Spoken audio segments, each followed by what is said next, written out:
live.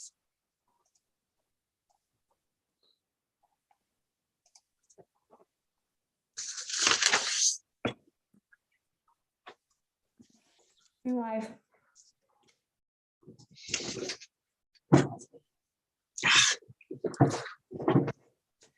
Getting comfortable. And it is 1:59, so wait another minute or so just to be accurate. Here we are. All right. Corporate and Community Services Standing Committee. I call this meeting to order at 2 o'clock on Monday, February the 7th of 2022. And I will call the meeting to order with our Indigenous land recognition. For more than 15,000 years, the First Nations walked upon and cared for the lands we now call home. Anishinaabek, Haudenosaunee, Ojibwe, and many others, who were friends and families and communities the way we are today. The town of Collingwood acknowledges the Lake Simcoe-Nottawasaga Treaty of 1818 and the relationship it establishes with the original inhabitants of Turtle Island. We acknowledge the reality of our shared history and the current contributions of Indigenous people within our community. We seek to continue empowering expressions of pride among all of the diverse stakeholders in the area. We seek to do better and to continue to recognize, learn, and grow in friendship, in community, nation to nation. Item number 2 on our agenda today is the adoption of the agenda. And so I will look for a mover and a seconder. And the motion is that the content of the Corporate and Community Services Standing Committee agenda for February 7th, 2022 be adopted as presented. And that is moved by Vice Chair Madigan, seconded by Councillor Berman. And if I can find my cards, I will call the vote. Here we go. I call the question. And that is passed unanimously. Declarations of pecuniary interest. Are there any declarations of pecuniary interest in this among the committee members this afternoon? I see none, although I also do not see Councillor Madigan. If you find yourself in that position, please do declare it at the time. Thank you, Vice Chair Madigan. So that brings us to item number 4, which is election of chair and vice chair. And what I will say that it has been an honor and a privilege to be chair of this committee for the last 2 years.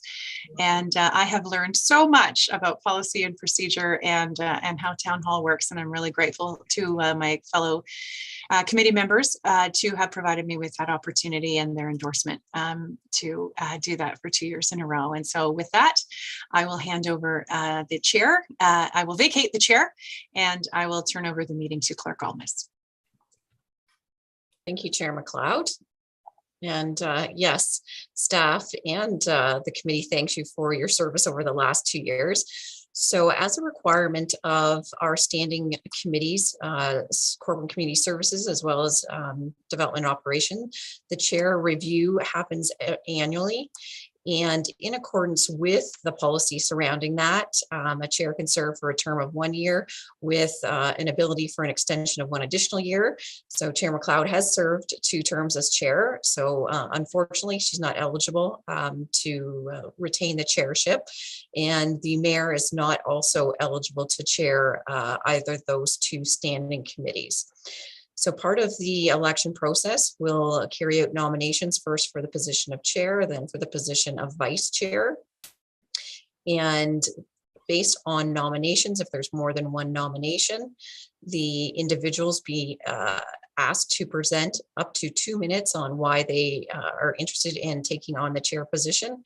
If there is not a vote between other members of council vying for the same position, then that member will be acclaimed to that seat. So I'll open it up looking for nominations for the position of chair. Chair McLeod. I will nominate Vice Chair Madigan. Perfect. And Vice Chair Madigan, do you accept the nomination? Thank you. And I'll call for a second and final time. Is there any further nominations for the position of chair? Going once, going twice. There's no further nominations for the position of chair. So we, by acclamation, Vice Chair Madigan will become the chair for the duration of the meeting and for the final term of this council. Now I'll open up the nominations for the position of vice chair. Chair Madigan. I would like to nominate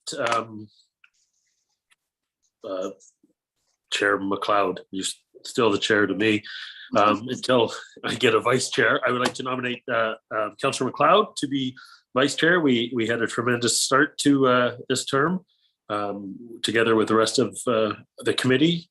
We got a lot accomplished in the first year, and I know that we can do the same in the last year. I want to thank Marion before she decides to say yes or yes. For the last 2 years. Sometimes these meetings can get quite long, and Marion's knowledge of the procedural bylaw and a little sense of humility has made these meetings go very well, and always put a smile on my face and looking forward to come to these committee meetings. So that being said, I will end it with again, I will put forward Councillor McLeod to be the deputy chair, vice chair. Thank you, Chair Madigan. And Councillor McLeod, do you accept the nomination for the position of vice chair for the standing committee? I do, with pleasure. Thank you. So I'll call for a second and final time if there's any further nominations for the position of vice chair. Going once, going twice. All right, and we have our vice chair for the remainder of the term being Councillor McLeod. Thank you for your nominations, and I understand that Chair Madigan is prepared to carry on chairing the remainder of this meeting. I am.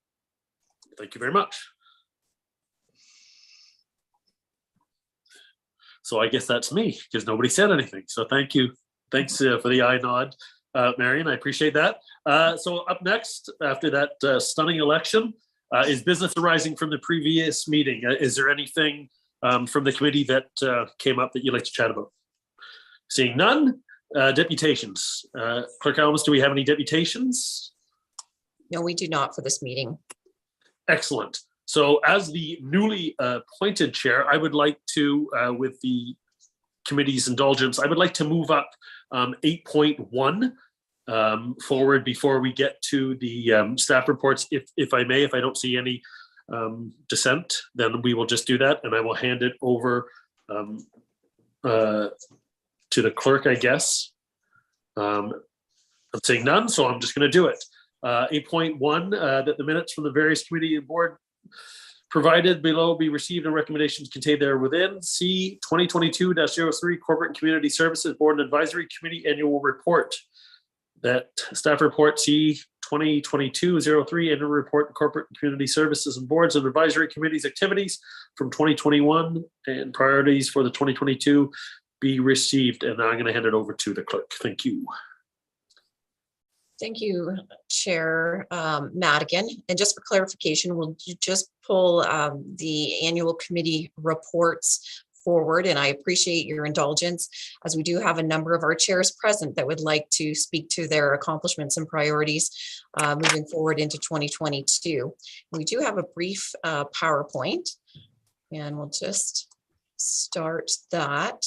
And I think it might be easiest to that we invite all of our chairs in at the same time, so they'll be joining us while I provide the brief introduction for this, this annual report.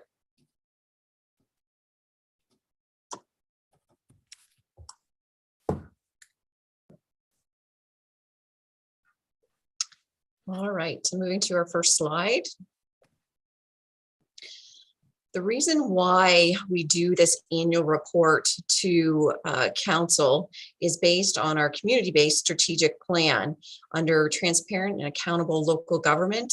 One of our objectives is enhancing public trust. And part of that includes an annual report to council from all boards, committees, and companies in which the town has an interest, including their priorities for the next year and accomplishments related to the town's strategic vision.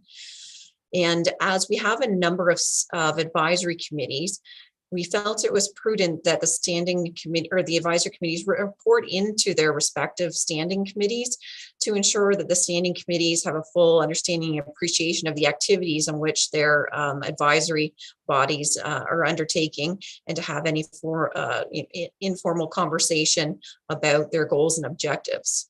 So our next slide. So the advisory committees that report into corporate and community services include accessibility, museum, trails and active transportation, and the BIA Board of Management. In 2021, boards and committees fully adapted to a virtual meeting setting and continue to meet on a regular basis. And notwithstanding the challenges faced by COVID-19, board and committee members worked diligently and maintained a positive, enthusiastic attitude towards their accomplishments and their respective priorities as set out in 2020 as well as 2021. And our next slide.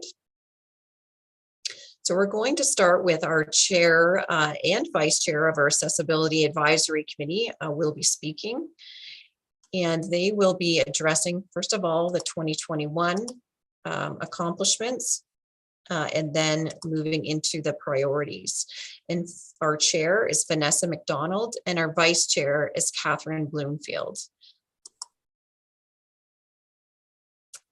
And if Vanessa would, I think Vanessa is going first, or oh, we've got Jennifer. I don't see Catherine here. So Vanessa, I'm wondering if you might speak to both of the slides, if that would be okay.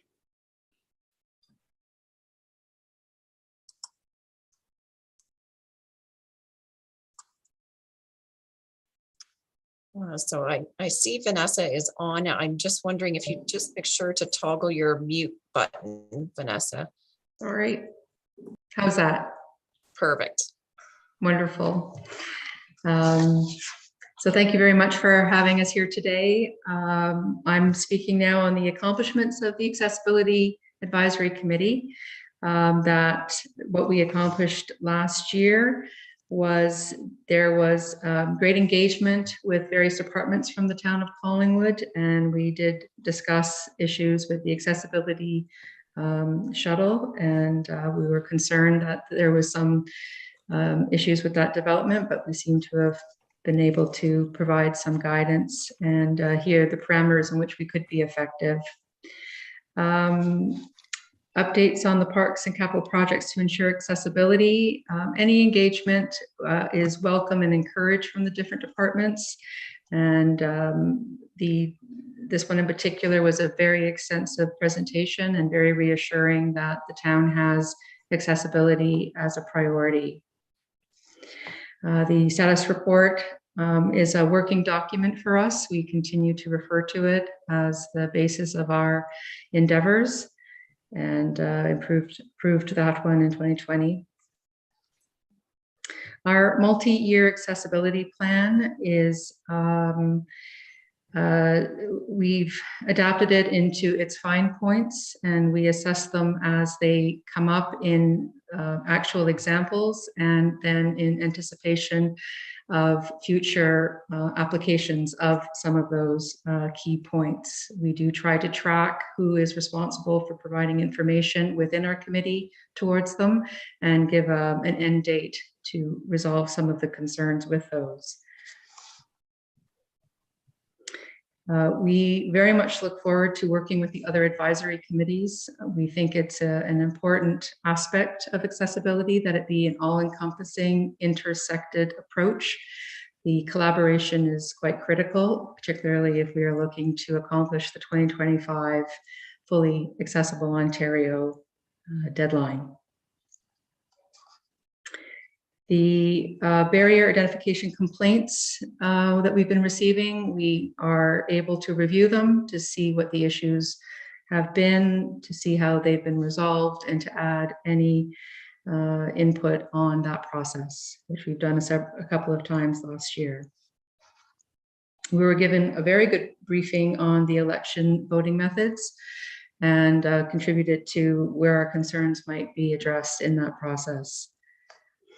The National Accessibility Awareness Week is something that we put our hand to.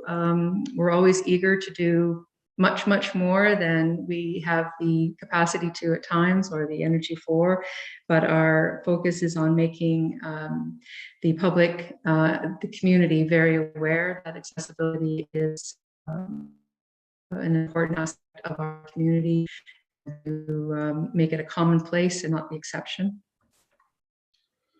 And we were involved on the consult for the accessibility compliance report, trying to simplify some of the language and to make it much more accessible to people with disabilities.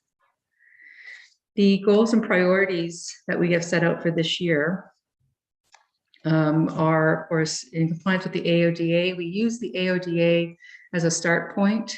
We want to exceed those expectations. We want the full outcome to be much more intrinsic to the nature of our town than just what is outlined in the AODA. The website has been a concern for the AAC in its accessibility. It is now AODA compliant with the nature of the web structure, and that is a finite structure, so we can't get as elaborate as some of us might like. One of our concerns was how we represent the image of accessibility. You'll see in our top margin that there are 2 examples that we are looking towards. There really is not an example of an image other than the wheelchair image, something that we are trying to get away from because we find that it is a rather limiting, non-inclusive image. The A was a suggested image similar to the small case italic I that you see for information. The A to make a statement that there's various venues that are fully accessible, and within the website in particular, that would be a go-to toggle tab with accessible information provided. To undertake the review and audit of town services needs to be ongoing, particularly from an accessible vantage point, an audit done by those with disabilities to pinpoint areas that are not forthcoming to individuals without disabilities. One example that was brought up was Access Now, which is an app that allows individuals to post what private businesses, for example, are accessible, and to encourage people then to use it because, yes, there is an accessible washroom or what have you. I think this is an example of this is an important one because it starts to bridge then from what is the purpose of the town's business into private business, making accessibility a much wider issue and resolved on a wider base. We had another wonderful presentation from the procurement officer at the town getting back to the idea of all departments being collaborative on this concern of accessibility. Procurement is not as visible as some departments, and the idea of making the issues of procurement accessible in their concept as well as in their process. So are the outcomes are we using companies, for example, that have similar accessibility priorities? We have been actively engaged with various organizations, some of which are for support services and gaining their insights on various topics. We have also expressed an interest and are looking towards expanding our relationship with other accessibility community committees. There's no need to reinvent the wheel with each committee, that we should be pooling some of our concerns, which are probably universal, and gaining the knowledge from each other. Building community awareness is a big component. It makes it that much more of a relevant topic for all concerned. I think by building expectations of there being an accessible town, then would feed into the demand for accessibility, and Collingwood should be known as an accessible tourist destination point. Thank you. Great. Thank you so much, Vanessa. Next, we have our chair of our Museum Advisory Committee, Jennifer Belanger.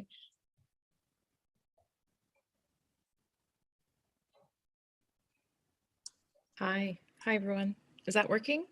Yes. Perfect. Thanks very much. Thanks for having us this afternoon. And I'd like to start by thanking the Accessibility Advisory Committee. We have opened up some collaboration with them. Our vice chair has attended some of their meetings, and we're looking forward to working with them more in 2022. So thank you for that, Accessibility Advisory Committee. Our 2021 accomplishments at the Museum Advisory Committee. So continuing our subcommittee, we have a membership subcommittee to create some membership awareness for the town, to look at the current membership and the needs, and attract more members for the museum. So that's an ongoing project that we have as a subcommittee. Supported procedures and processes for the museum reopening, following many reopening as scheduled by the province. So quite a few back and forth during the year, shutdowns and reopenings there. Some of the committee members or council members may know of the Collingwood Museum podcast.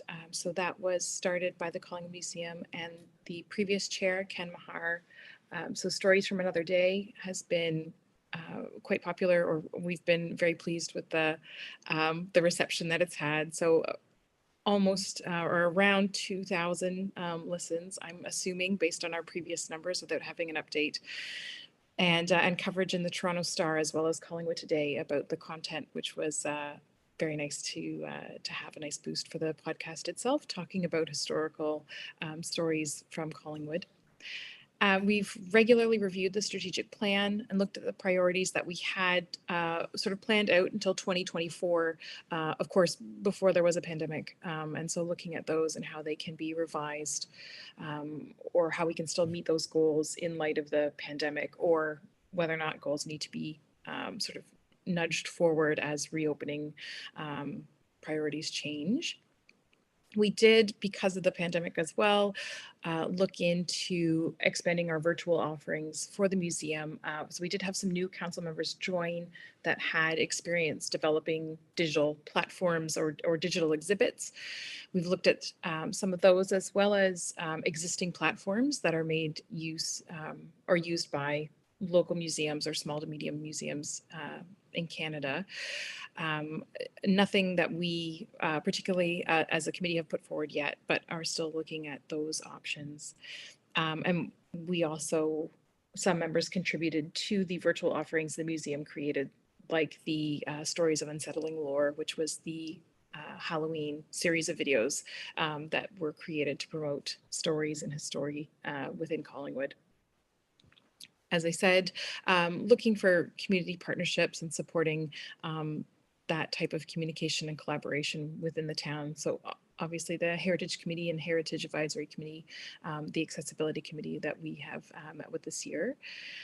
And during the pandemic and looking at annual funding, so advocating for the Ontario Museum Association's call for Canadian museum funding for the reopening of the museum itself. So those are our accomplishments for 2022. Again, because we are a closed building, sort of up in the air about where we'll be going in 2022 in terms of how we can help as a committee and what we can do, but looking at making the museum and the offerings that we have, whether they're online or in person, as accessible and inclusive as possible.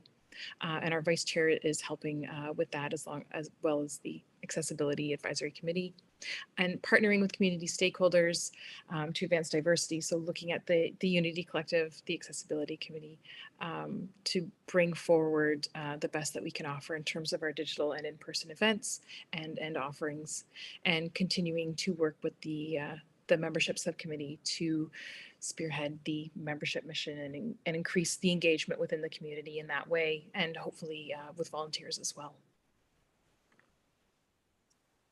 That's great. Thank you so much, Jennifer, for your report on the museum. Next, we have our Trails and Active Transportation Advisory Committee, and Chair Marie Knowles will present. Good afternoon, everybody. I'll try and go through this as quickly as I can. What's on the screen there, I guess our main accomplishment, our major mandate item is to provide ongoing advice to staff regarding issues and improvements to the trail system and the on-road cycling corridors. It had resulted in a number of additions to that particular system through the year: the river trail extension, the turtle trail, the paving of a section of the train trail, obviously the installation of the new crosswalk at Niagara and Huron Street, a couple of bike shelters in downtown Collingwood, and a rather significant job to recreate, I guess, the really safe connection between what I'll call in front of the courthouse and around the corner over to Sunset Point Park. Tremendous improvement there. And of course, our boardwalk builders were out in force again this year and added a few more feet to the boardwalk out in the west end of town. The other thing is too, we also established the beginning of a program to resurface and widen existing stone dusted trails. A lot of these trails obviously have been built a long time ago, are narrowing or losing their stone dust. So we now have a bit of a program in place to start resurfacing those on a regular basis and keep these things up to standard. Also, the installation of standard signage and road paving on some of the bike lane routes. The main one that was completed this year was the Ontario Street through Central Park, Hamilton Street out 6th Street. So a significant change there, and we hope to continue and do more of that in 2022. We obviously championed the Maple Street Quiet Street project. I believe that they consider the pilot project to be a success. Council in the not too distant future will be seeing the staff report from that particular project, and we certainly hope that we will be able to continue and move that thing forward in 2022. In addition, we've also expanded some of our relationships, and I guess the main one this year would be the Collingwood Climate Action Team. They do have a transportation component to that particular action team, and we are starting to work a little more closely with them. Certainly their goals to enhance active transportation in the town mirror very well with our own. So I think there's a real opportunity there for us to spend more time and work with them to advance the cause of active transportation in town. Next, we did develop a social media plan to broaden communication to the community directly. So we now have a system set up where we can provide sort of ongoing, monthly, maybe even bi-monthly input into that social media platform and keep the subject of active transportation a little more front and center with people in the community. We also proposed changes to the cycling plan based on the 2021 update of OTM, or the Ontario Traffic Manual Book 18. I won't go into the details of what that was or et cetera at this particular point in time, but the changes to the Book 18 made some rather noticeable improvements to how roads should be designed and what you should be putting on those roads to properly allow for active transportation within those corridors. And then last but not least, we did receive a Silver Bike Friendly Community Award in 2021. Obviously an improvement and upgrade from the bronze that we had received the previous time that we applied. And certainly going forward, our goal would be to upgrade that to silver and ultimately, hopefully, to platinum for the town of Collingwood. As far as the priorities are concerned, we did do a bit of a review of what we feel is the most important stuff to do in 2022 and what our main goals should be. And certainly one of the major goals we've come up with is the safety goal and our whole target of basically making the active transportation network, whether you be on a trail or whether you be on a roadway, to essentially seamless. So if you're going from point A to point B, it's nice that you can go on a really good trail, but if you get to a street and you have trouble crossing that street, then we haven't succeeded in our goals. So that particular goal has obviously encouraged us to want to deploy additional crosswalks and traffic calming on the cycling plan corridors. So I know that the 6th Street crossing at the Black Ash is already in the works and will be done in 2022. and it is funded in 2022 as well. And hopefully there will be some additional funding, or at least be able to better use that funding and hopefully sneak another crosswalk in there as well. We would really like to deploy the Maple Street Quiet Street project in 2022. Obviously, that will depend on council approval and direction, and also on grant funding. This is the one item that's in here that I'd have to say is not currently funded. So, at the moment, it's not really part of the program. But once the staff report hits council in the not too distant future, we're certainly hoping that we can get council approval and potentially through grant funding, continue to move this project forward. It's a good way to create that particular corridor and represents probably about 1/5 of the cost of what is shown in the cycling plan to generate that corridor. So that's a good news story. Obviously, we want to continue with additions and improvements to the trail system and the on-road cycling corridors. There's a list of projects there that are in the program. Basically, all of them should be able to fit within the funding envelope that we have for this year as a town, as a municipality. So the Hen and Chickens Trail, Shipyards, Green Space, I mean, you can see the list as well as I can. I won't go through them all.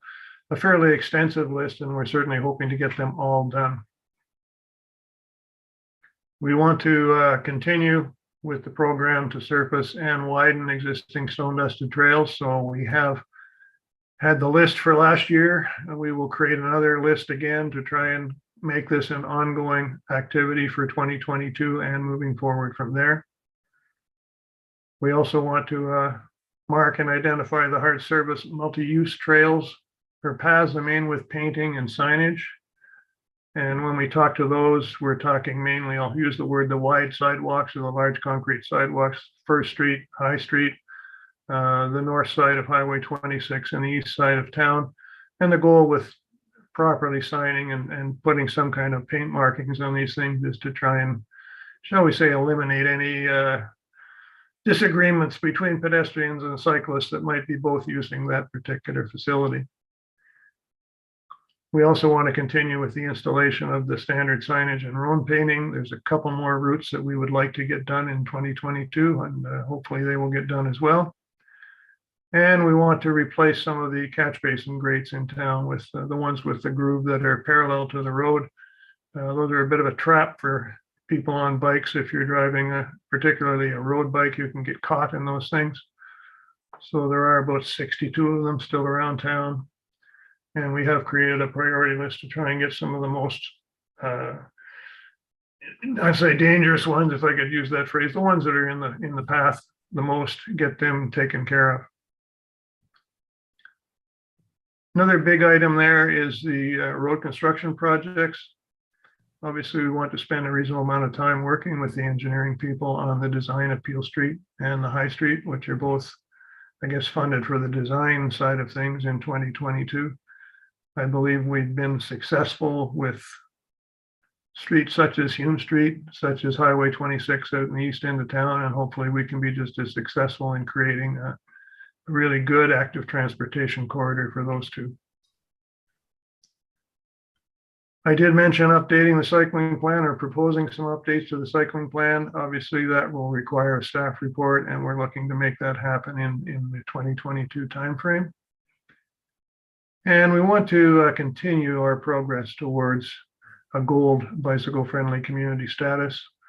The key things there will be public communication and encouragement opportunities. If we were just looking at the on-road or the network that we have, we would be gold standard right now. But there are other criteria there that involve the communication and encouragement opportunities for the people in the town of Collingwood. So we want to move on those, and that will again involve spending some more time with the Collingwood Climate Action Team, and also spending a bit more time too, or some time with the Accessibility Advisory Committee to make sure that we're doing everything properly. So that's kind of it in a nutshell. Before I leave, though, I have to do a bit of a shout out here for the Parks and Recreation staff. who have been doing a fantastic job of doing winter grooming on the trails in town. They've expanded their program. The trails are in fantastic shape and they're being well used over the winter, which is a really pleasant thing, a real happy thing to see happening.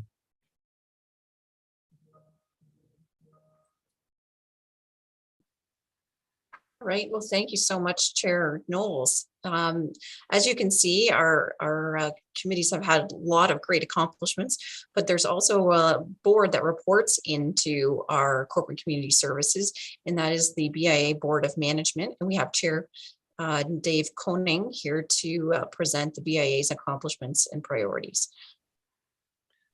Hello, all. Thank you. Thank you, Sarah, and thanks to Chair Madigan. Congratulations on your stunning victory, and the rest of the committee. Thanks so much. 2021, of course, was another difficult time for downtown businesses. However, we did have some important accomplishments in 2021. We continued to support and give input for the Main Street Modernization Project and the Garden Master Plan. Very important, and something that has been going on, as we all know, for years now. We have finalized the Memorandum of Understanding between the BIA and the town, and I appreciate Clerk Almus, your work in helping us through this. There's always a chance with something like this that it can become adversarial, and it did not. And the town stepped up, and I think the BIA stepped up, and we now have a clear document to show what's our responsibility and what's the town responsibility. Despite the COVID restrictions, we had a successful farmers market, a Christmas market that did very well and created some excitement and encouraged business downtown in the Christmas season, and the Santa Claus parade this year. And we followed the COVID-19 guidelines. We were successful with a grant, in fact, from Ministry of Heritage, Sport, Tourism and Culture for just over $88,000, which helped to fund some of those events this year. The next item, which I have filed under non-glamorous, we advocated for the downtown business owners through the new waste management collection rollout. This went on throughout the year, as everyone knows, and with the extra efforts by Deputy Mayor Hull and our general manager, Sue Nicholson, I really think we made an impact on mitigating what could have been a poor rollout for our downtown. And I would also just like to say that I appreciate the recognition that CAO Skinner gave in an email to Sue Nicholson, our general manager, for her extra efforts in that work. We implemented the first Fashion Week event. It had to be scaled down again a bit from original plans because of restrictions of COVID, and also the Pride Festival, which both of these events, I think, have a lot of opportunity, will gain traction this year, and we're looking forward very much to rolling those out in bigger fashion and in future years as well. We coordinated and implemented the Northwood Lane art mural and the utility box art project. And again, both of those are things that we intend to work on and extend throughout this year again. And we spearheaded the first phase of the downtown historic arch project. And we're looking forward to that to continue to move forward. Also, we advocated for downtown business owners with heritage properties. Some of the issues that property owners have brought to us, just as everyone knows, it can be a confusing maze to go through to know what to do and what not to do. Regardless, we put forward the views of our members, and also the importance of making sure that our downtown remains a heritage site, and with beautiful buildings that follow the guidelines. Our goals and priorities for this year. We will be looking at boundary realignment in light of the new official plan review. There are some quirky little areas that we will be taking a look at, and following the official plan. We will champion the engagement of BIA membership with the resident welcome package, which is something being developed currently. We look forward to the installation of the heritage arch. It is being reviewed right now by Director Valentine's staff for comment, and we look forward to seeing that. And the conceptual design has been approved by the Heritage Committee. So we're in the final part of the process before we go to full engineering and final review by staff.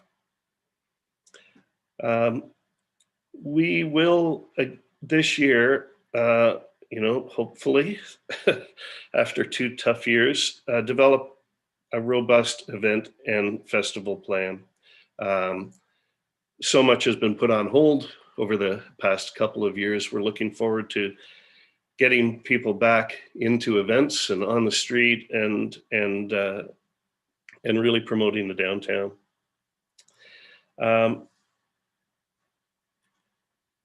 We will collaborate with Ontario BIA Association to raise issues affecting BIAs with local candidates during provincial election campaign. We do work closely with the OBIAA and give them feedback on a regular basis on what we would like candidates to be considering for small town Ontario, and how to promote them and keep them great. We will support and promote various selected third-party events. We have had a very good discussion at the board table. Not every great idea for an event has to come from the BIA. There are people out there with terrific ideas, and we should piggyback on those, support them, and help them grow. Some examples are the Pride Festival. There's a consideration for a caravan in North. Of course, the Art Crawl, which is always successful, and side launch days. So we will be looking to support those. The Seawood sign downtown, which is just tremendous for social media, is getting a little tired, and we will be looking at replacing that with a new version that will be materials that will stand up a little longer, I think. And we will be looking at succession training for our general manager, which is a difficult thing to look at. Our general manager is at all OBIAA annual meetings is very well respected in that, and she at some point is going to want to take a break.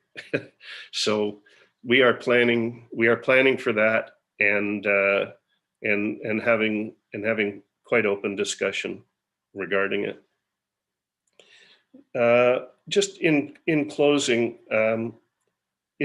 once again, it was a very difficult year, and again, I appreciate the support from Clerk Almus in getting us through some of these issues. And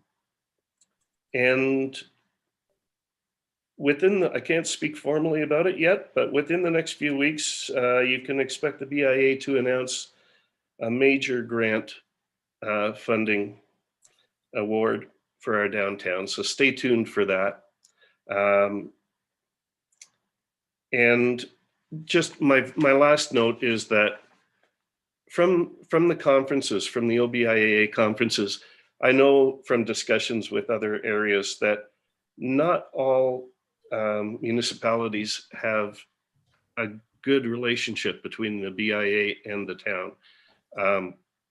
And I really feel that we do, that when we need assistance, the town is there.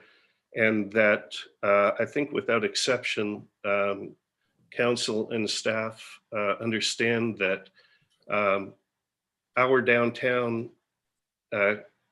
stands as the character of the town and is very important going forward. So thank you for that.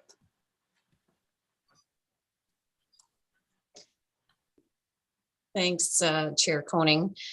And so as we're wrapping up this presentation, again, thank you to our outstanding committee and board members. And just a reminder for the committee and the public that all of our committee members volunteer their time. They volunteer their efforts on a month in, month out basis. Many are active participants in their groups, providing practical support as well as their knowledge and expertise as well. So a big shout out to all of our committee and board members. And at this point, Chair Madigan, we don't have any public attendees, but we do have our chairs remaining on briefly before you put the motion on the floor to receive the annual report, in case any member of the standing committee has any questions for any of our chairs or their respective staff resources or directors that are here present today. Thank you very much for giving me a heads up of the process again, being my first meeting back. Yeah, I'm going to look to if there's any questions or comments from the committee members. But before they put their hands up, I want to say, Dave, thanks for the congratulations. I believe it was my speech that got me elected and everything that I stand for in said speech. So thanks for putting a smile on my face. Vanessa, you're on my screen. Thank you very much. Did a great job, and the other people that I'm really not a techie anyways, I blabbered. Committee members, any comments, questions, or just a positive yay? Thank you, Steve. Mayor Saunderson. Thank you, Mr. Chair, and congratulations on your acclamation, and to Vice Chair McLeod as well. But I just wanted to thank each of Dave and Vanessa and Murray and Jennifer and your respective boards. It has been a very difficult 20 months, but based on your list today, you have accomplished a great deal, notwithstanding that, and you have really moved the ball forward in very important ways for our community, from accessibility, our museum, our active transportation and trails, as well as the downtown. And it's going to be a busy year, and I'm looking forward to watching all these great things happen. So thank you to all of you and to your committees. Thank you, Mayor Saunderson.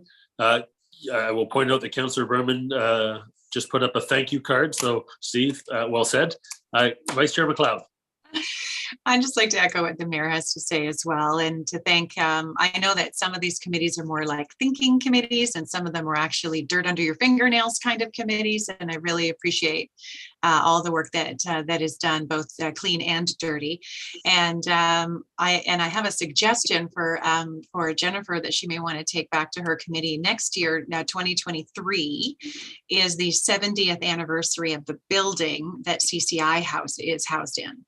And just if you need a prefect sweater, I've got a spare one in my basement, so you could borrow it if you'd like to do a special nod to CCI. So, that was just a joke, obviously, but thank you all so much for the hard work that you do.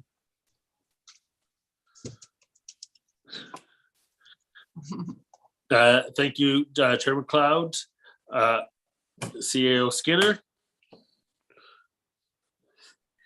Thank you, Chair Madigan. And I did want to, from a staff perspective, echo some of the things the members have been saying. When we have advisory committees and they interact directly with the staff, I think that the advice we get from the folks on the screen and some who don't have their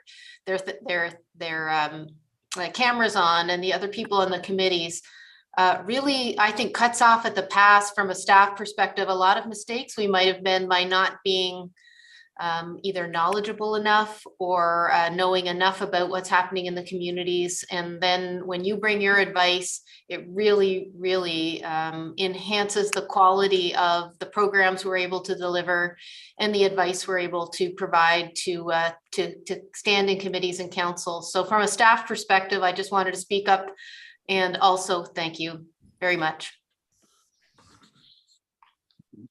Thank you, CAO Skinner. That's a wonderful thing about this committee. I've got to sit on both committees and been the chair of both committees.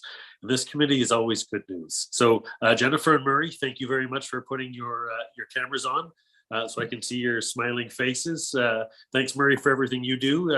Murray's committee was the first committee that I sat on unofficially because they didn't have council representation at the time 7 years ago.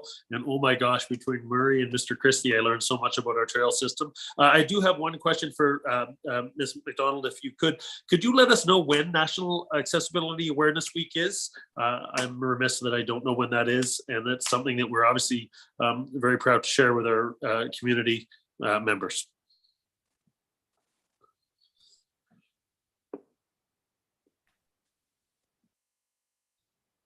Vanessa, if you could, thank you. Did you want me to reply? Okay, Yeah. I can. That it tends to be a floating date, so I will get that information to you. Yep.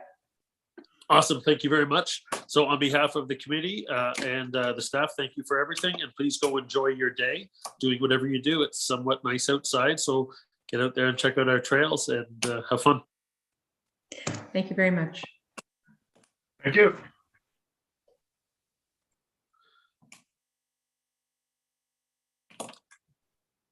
Okay, so we've had a lot of good discussion and learned a lot of really neat things about our community, all positive, which is fantastic again. So 8.1, I'm looking to put the motion on the floor that staff report C 2022-03 and a report Corporate Community Services Board of Advisory Committee activities from 2021 and priorities for the 2022 here and be received. And that is moved by Vice Chair McLeod. Can I get a seconder by Councillor Berman? Any questions or comments? Seeing none, let's call for the vote. All those in favor? Unanimous, thank you. All right, now stepping back to 7.1. We're going to do the PRC 2022-0 request to speak. Absolutely, Chair McLeod. Vice Chair McLeod. You're going to be Chair McLeod for a while just to keep me on my toes. Sorry about that. Are we going to, did we take all of those 8.2, 8.3 and 8.4? That vote was not to accept those, was it? No. Great, thank you. Just the 8.1. I just moved that one forward just to get those people so they could go back to work and stuff. Awesome. Okay, I see Director Culver here going to present PRC 2022-01 Recreation Access Program Policy. Where'd he go? Oh, my camera's frozen up. I'm going to do a little quick unplug and then replug so that, I don't know, so you don't have to look at my frozen face. Excuse me one sec here. So this report has to do with a fund that was generated by the 2012 Legacy Games, the 2012 Winter Games. And it's addressing something that was identified in the PRC master plan around providing accessible or affordable access to recreation in our community. Staff went away with, there are a number of ways to accomplish this. In my career, I've seen at least 2 or 3 different ways to take a look at how you can help with affordable access. The Legacy Fund provides a bit of a unique opportunity for this town to get involved in access to affordable recreation. And So the idea being that there would be applications and opportunities for this fund to help support individuals in the community who are struggling financially, to get access to some of the sports and recreation programs in the community, both offered by the town and by other operators as well. That's sort of the nutshell summary, but I'm happy to take any questions. Well, that is fantastic. A quick report. Clerk Almas, is there anybody from the public that would like to, or does the public get to? No, excellent. So I'm going to jump back.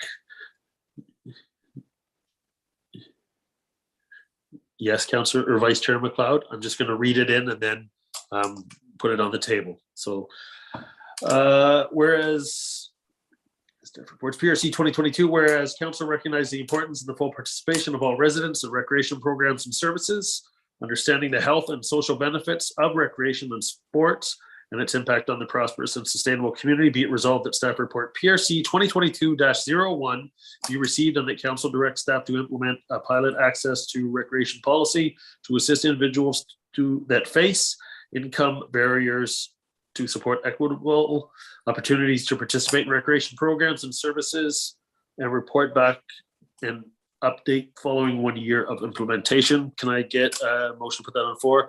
Moved by Mayor Saunderson, second by Vice Chair McLeod. And Marion, go ahead, and then I'll get the mayor. Thanks. I love this idea. Thank you so much, Director Colliver, for this report. I would ask, however, that in the list of recreation and sports that take place, everyone knows where I'm going, that in addition to swimming and hockey, that the curling club be included. I as a coach of the youth curling at the youth curling, I'd love to see that included on the list. Yeah, through you, Chair. I don't believe the list was intended to be limiting. So I think all opportunities in the community would be open for funding, subject to the proper criteria being met. But yes. Super, thank you. Noted. How did I know? How did I know? Mayor Saunderson, please. Thank you very much, Mr. Chair, and through you to staff. First off, as someone was involved, I was the fundraising chair for the 2012 Winter Games and part of the Legacy Fund group. And so I'm very happy to see these funds being used in this way. So thank you to staff for bringing this forward. But I did have a couple of questions, and through you to Director Culver. Dean, are we looking, is there a 20% or $20,000 limit per year? Is that are we creating an annual ceiling, or what's the thought there moving forward? So through you, Chair, the intent there is to create an identifiable ceiling. It's not necessarily for the sake of capping, but because there is a limited amount of funds in the limited number of resources in the fund. It's to allow us basically to get a sense of scope for the needs and for how the program might work as we go through the pilot phase. But the intent is not to sort of turn it off or turn people away. We'll definitely be back in front of council with reports on the previous year's activity and see what can happen. Ultimately, the fund will become completely exhausted, and it is likely we'd be back in front of council with a renewed process seeking for ongoing support of the fund. Thank you. If I could, by way of follow-up, Mr. Chair, through you to Dean again. I know that a number of the local sport organizations as well do fundraising to get kids that otherwise couldn't be involved. The Canoe Club has a bursary fund, as does minor hockey. And I'm wondering if there's a way for us to reach out to minor sports, local minor sports, and try to dovetail this and get some synergies between the two programs so that we can maximize the opportunities for our community. Thank you, Mayor Saunderson, and through you, Chair. So that's actually absolutely the intention. There's been conversations about the fact that we didn't want to step on the toes of existing efforts, nor jump in front of Jumpstart or any of the other ways that people are supported currently. This is to help synergize and provide another avenue where individuals who don't have that kind of recreational access can gain it. But yes, through the pilot phase, those conversations will be occurring. Great. Thank you very much. Those are my questions. Thank you very much. Any other questions or comments? Seeing none, thanks, Director Culver, for the good news and great questions by my colleagues. So I'm going to put the question on the table, moved by Vice Chair McLeod. No, moved by Mayor Saunderson, seconded by Vice Chair McLeod. All those in favor? That is unanimous. Excellent. Thank you. Moving on, 7.2 PRC 2022-02 Vessel Operation Restriction Regulations. Staff report PRC 2022-02 Vessel Operation Restriction Regulations be received. And you are up again, Mr. Culver. Thank you, Mr. Chair. As everyone is aware, all council members I'm sure are aware, as well as the public, the harbor has gotten incredibly busy, both with the growth of the town and people finding new avenues for outdoor recreation. We've always had, at least in my time here, conflicts and between boater traffic and non-motorized traffic. We've done the best we could with the tools we had at hand to try and manage it, but as the volumes increase, we need to develop more stringent enforcement opportunities. So the vessel operation restriction regulations is a Transport Canada process that would provide us with, if we had a successful application to Transport Canada, we would be able to impose very specific structures and limitations within the harbor area to help control traffic in terms of speed, to help control some areas in terms of where boat access should or should not occur. So it's basically a public safety measure, but because the Canadian Shipping Act, I believe it's called, it's in the report, because it's federally governed, we need to go through an application process to get permission to restrict and change the natural or the what has been the historic patterns on the water.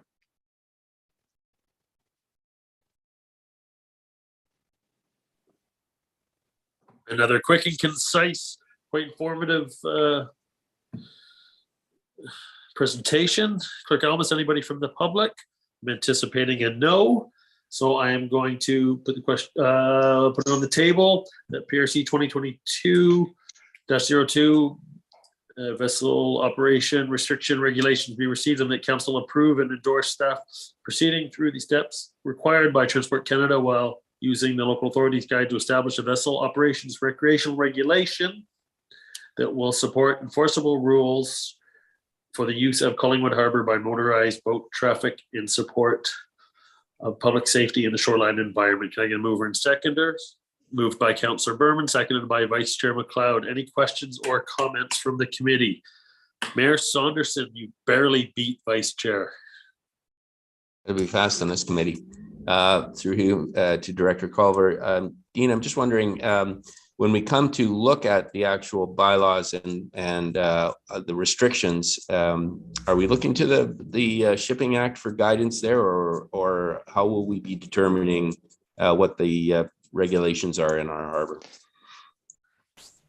Thank you, Mayor Saunderson, and through you, Chair. It's an excellent question. So this is actually the beginning of a process that requires public consultation. So the very next step after this one would be for us to establish some method of public consultation, whether that be on an engage page or through focus groups or direct contact. We're still mapping out that strategy. But we go through, once council approves us moving forward with the VOR application, there is a process that's sort of prescribed by Transport Canada where we'll be asking people in the community sort of what are the regulations that would fit best with the local uses and environment. I'll clarify that this won't affect town bylaws. This will actually become a federal regulation and therefore enforceable by the Ontario Provincial Police, which is something that we've struggled with in the past. Not that their willingness, they've been an excellent partner on the harbor, but this will give them something much more clear to enforce and allow us hopefully to keep everybody safe. And if I could just to follow up, Mr. Chair, through you to Dean, we hopeful that we may be able to get this process done for the upcoming boating season? To you, Chair, that's exactly why we're bringing it forward right now. It's to try and execute it in time for the May opening, and have those structures in place to keep people safe again. That's great. Thank you. And I can say from the Police Services Board angle, it'd be nice to have that in place, because I know our Marine unit does a lot of regular patrolling throughout the summer season, starting on the May 24th weekend. So it'll be good to give them this extra tool. Thank you. Excellent, Chair McLeod. And just a message to everybody moving forward for the last year of this wonderful council that we sit on. People on this committee know the procedural bylaw very well, so there's no need to ask for my permission if you would like to continue to ask questions. This committee has always been very respectful with its comments and questioning. So please, this is a little bit, it's a lot less informal than council. Please just continue and let us know. I don't want anybody to be stifled by thinking that they can't ask any more questions. The questions that have come from this committee, as I said, have always been respectful, concise, and it helps me not speak that much as I just blabbered on for about 39 seconds. Chair McLeod, please, Vice Chair McLeod, please take it away. Thank you. And through you, Chair Madigan, to Director Culver.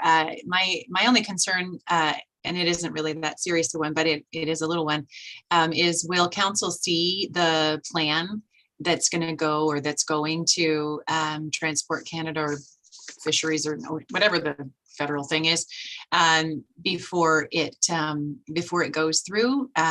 Like, do you need our approval to say no swimming here, yes swimming here, no boating there? Is that something that council needs to do, or approve of, or see? Yeah, so through you, Chair, that's not a requirement of the process. However, if council would like that, I'm happy to bring it back. It's just another step in terms of timing that gets us in front of council, and then ostensibly with approval from council. So it would be committee, council, and then enforced. So that could change the timing of the measures being attached, but definitely we can. It's not a requirement by Transport Canada, but I'm happy to serve it to council as needed. So I would request that, but not from an approving kind of point of view, but I would like it from an information point of view. I don't like getting caught when projects and things happen and then the public is like, wait, what? And I gave approval, 6 months ago, and then here is the actual lines in the sand, and people don't necessarily, or I wasn't aware of them because it hadn't come back to council. So if you would be so kind, that'd be great. Just not that I don't want to draw the lines. I just want to know where they're going to be so that I'm aware.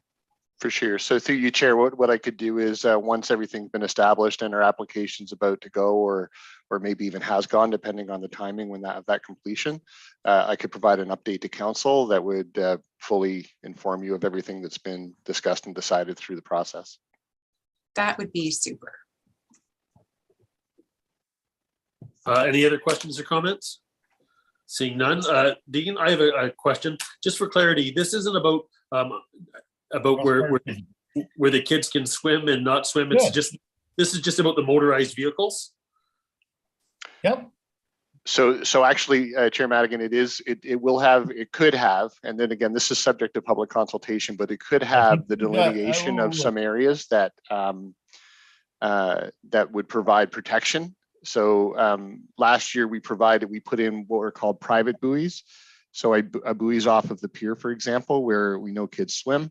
They aren't authorized, or they don't add any enforcement power under the Transport Canada, but they were private buoys to make boaters aware of the presence of swimmers potentially. So that's an area that we would be putting forward for public consultation and discussion. And if it was seen to be a part of the process or application, then yes, the operating restrictions would then be enforceable for a boat going into those areas. Again, for the sake of protecting swimmers. Okay, Vice Chair McLeod brought up a great point because it actually led to the only question that I had. So I just wanted to get clarity on that. So reading this that it's putting forward to us, it says to establish vessel restrictions for motorized boat traffic. is this going to maybe all the activeness that is down there with the rowing with non-motorized boats as well? Because it's great that it's going to become a federal act and then it can be regulate through the OPP. But I just want to make sure if is it for every boat or is it just boats with a motor? So yeah, back to you, Chair Madigan. Our primary objective is to restrict motorized vessels to provide them the appropriate rules for safe operation in the harbor. Having said that, the BORR would apply to all vessels if that's what the outcome of the public consultation would be. So if it was determined that all boaters, there are different symbols that you can put on buoys that all mariners should be aware of to help guide movement through the harbor and through areas that are under a VORR. So yeah, by the time we're done public consultation, we'll have a clear picture of who should go where, whether it be motorized or non-motorized. Although I will again restate that the primary objective is for motorized vessels, I should say. Excellent. Thank you for the clarification. And not being an active boater, I look forward to learning about all these symbols. That being said, we've got it moved by Councillor Berman, seconded by Vice Chair McLeod. All those in favor? That is unanimous. Thank you very much. Moving forward, 7.3. CCS 2022-02, inclement weather emergency conditions policy. That's staff report CCS 2022-02, inclement weather policy be received. And is this HR Manager McQuaig? Is this your presentation? It is, Chair Madigan. Thank you. I'm excited to hear from you. I think this is the first time that I've got to chair that you got to present. Sorry, gushing a little bit. All right, thank you very much. Thank you, Chair Madigan, and through you to the rest of the committee members. So this afternoon, we're presenting revised HR policy D08, inclement weather and emergency conditions policy for the committee's consideration. So recognizing excellence in customer service, staff accountability, and the safety of staff and the community served as key priorities, this policy has been reviewed and revised to provide clarity on role responsibility in the event of an inclement weather or emergency conditions event. So the main principle of the policy is the importance on maintaining employee safety while continuing to deliver essential services to the public, and where possible, continue to deliver non-essential services during occurring or impending inclement weather or emergency conditions. The CAO would be the one to make the determination on whether to close certain offices and or halt certain municipal services, and certainly with the commitment to keep staff, council, and the community apprised of inclement emergency weather conditions that will impact core or essential service offerings. So once a determination is made, the information will be communicated as quickly as possible as it impacts staff and public safety, and in an effort to reduce unnecessary travel and reduce the number of vehicles traveling on our roads, for example, to allow our emergency services crews to continue to deliver their services. So in those situations, department heads would work with their staff to consider whether travel can be avoided and minimized during such inclement weather or emergency conditions, and how adjustments to work hours could be addressed. And as I mentioned, departments responding to emergency conditions of occurring or impending inclement weather will remain open to provide emergency services or winter control operations. A procedure has also been drafted to outline how a determination to close certain offices or halt municipal services would be made, as well as the internal methods for communicating information to staff and council in a timely manner. And the community would be made aware through external channels, including the town website, our social media channels, and radio announcements. And certainly ensuring that we have the information to make that determination and communicating that information out to staff, council, and the public is a priority for us. So at this point, Chair Madigan, that's the highlight of the report, and open to any questions. Thank you very much. The amazing Kreskin says, quick Elvis, is there anybody in the audience that would know? All right, so I'm going to put this question on the table. 7.3, the staff report, CCS 2022-2, inclement weather / emergency conditions policy be received, and that council and that the revised HR policy D-08 inclement weather emergency conditions be adopted as presented. Can I get a mover and seconder? Moved by Councillor Berman, seconded by Vice Chair McLeod. Now that it's on the table, any questions or comments? Boom, seeing none. Excellent. All right. Well, we've had a lot of good comments and questions. Let's put the motion forward. All those in favor? Unscathed. Thank you very much. Thank you. Thank you. Okay, reports and minutes of other committees / boards. Vice Chair McLeod was on this first time. Clerk Almus will do these all together. Excellent. That the minutes of the various committees and boards provided below be received and received contained therein. Approved. 8.2, Collingwood Downtown BIA Board of Management minutes, January 23rd. 8.3, Museum Advisory Committee minutes, January 20th, 2022, and the Trails and Active Transportation Advisory Committee minutes, January 13th, 2022. Can I get a mover and a seconder? Moved by Councillor Berman, seconded by Mayor Saunderson. Of course you can speak. Please go ahead.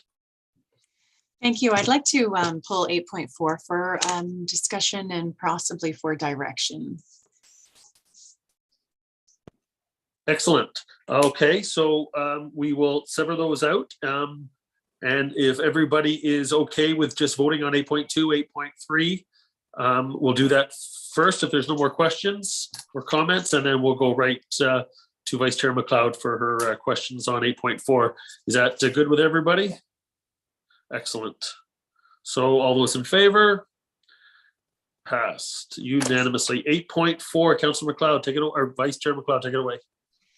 Thank you. I've had a conversation with the clerk about this in advance of the meeting, and we didn't actually come to a conclusion. And so I think we're going to be looking for some input from others on this, on the question that I have. And the question that I have is regarding the item about the Maple Street bicycle priorities / Quiet Street project. And it's mentioned in these minutes that the staff report, which has been prepared and reviewed by department heads, is coming to the Development and Operations Committee. And my concern is that that the Trails and Active Transportation Committee reports to this committee, not to Development and Operations, although I am cognizant of the fact that this particular project involves Public Works, and Public Works reports to Development and Operations. But frankly, I would like to see this report at this committee. And if I need to make a motion to that end, I'm happy to do so. Or perhaps it can just be done by tradition or by request or whatever. And so through you, Mr. Chair, I'm looking for some direction and perhaps some input from staff. Excellent. And before I look to Clerk Almus for direction, I agree with you wholeheartedly. Clerk Almus, please tell us, please. Certainly through Chair Madigan to address Vice Chair McLeod's concerns. We did have a conversation regarding this, and as indicated by Chair Knowles during the annual review of priorities and accomplishments, is they take great support for championing this project. Albeit the concern is that even though they championed the concept of it, it became a Public Works Engineering staff report. And it is being prepared by Director Salama and her team and will be presented at DNO. So there is an option potentially of having it report through the DNO if the committee supports here. That if there's no issues with delaying it further, that the DNO could consider it under their transportation mandate that they have, and also allow Corporate Community Services to review it at their meeting in March before the item is actually ratified or considered by council. I'm not sure if CEO Skinner or Director Culver or any further staff wish to comment on this matter.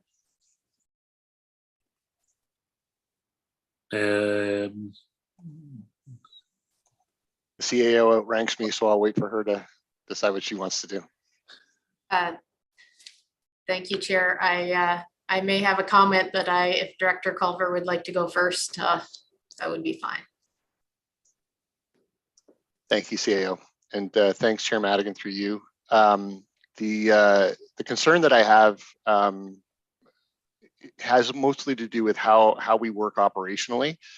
While both Public Works and Engineering and PRC are both, partnered in supporting the Trails and Active Transportation Committee, that project is clearly a PWE project. And I worry a little bit about operational confusion when it comes to executing on some of these when both committees, when it seems to be pushed through both committees.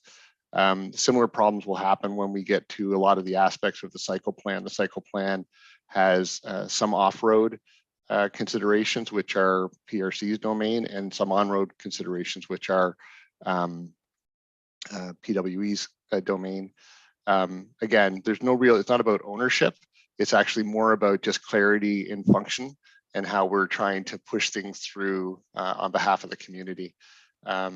If I understood more about what Vice Chair McLeod's concerns were, I'm wondering if there's other ways that we could alleviate them. If there was, a more direct presentation that needed to be required or something. I just sort of want to make sure that we're clear in terms of function, because we struggle with capacities, as everybody's aware. And when we run into, functional obstacles, it can put more pressure on the capacities that we have. So anyway, that's my comment. I'll leave it there. Thanks. Okay, I see that Mayor Saunderson wants to speak. Vice Chair McLeod. Yeah, I'm happy to elucidate further what my concerns are. And my concerns are is that this whole project went to DNO in the first place. There was supposed to be a presentation made to council. This was in July of 2020, and there never was a presentation made to council. And then I've reviewed all of the minutes of the Trails and Active Transportation Committee since July of 2020, and before the streets were closed, before Maple Street was shut down for that month, were blocked off at intersections, the pilot project took place. There was never again an update on it. And so on the weekend that it happened, I was caught by surprise by the deluge of emails from citizens who didn't know what was happening, and I didn't know what was happening. And I'm like, well, no, it never came through the minutes. And so I just want to be sure that a committee that reports to this committee, or an advisory report that reports to this committee, actually, reports to this committee. And just to be sure that we have, no silos in communication failures. That's my concern. And so that's my concern. Thank you, Vice Chair McLeod. Before I let the mayor speak, I'm just going to comment too that I'm right along with Marion. For people that do pay attention to this, they know which committees we sit on. They know which committees, what things we're responsible for. So I can totally appreciate the operational confusion. But for when the informed public reach out to us, and I can only imagine how Vice Chair McLeod, being the chair at the time, was kind of caught off guard by it. It sometimes makes the people that these people put their trust in to elect look foolish, and I don't want to look foolish either. So I definitely understand the operational confusion, but at the same time, for the advocation of the public's concerns, we're kind of put on the spot sometimes. But that being said, go ahead, please, Mayor Saunderson. Thank you, Mr. Chair. I understand all the concerns, and I'm wondering if this being a project that straddles standing committees both lanes, I'm wondering if we wouldn't consider bringing it back to the SIC, through the SIC in March, which is effectively Committee of the Whole, and then both hands or both committees are apprised of what's going on, and it would move forward. So unless I would look to staff to see if that's a possibility or if that has complications of its own. Yeah, wow. Well, I'm on board with Marion's, but I'm even more on board with that. I look to Clerk Elvis, please, Sarah, let us know that is a reasonable outcome to make everybody happy and informed.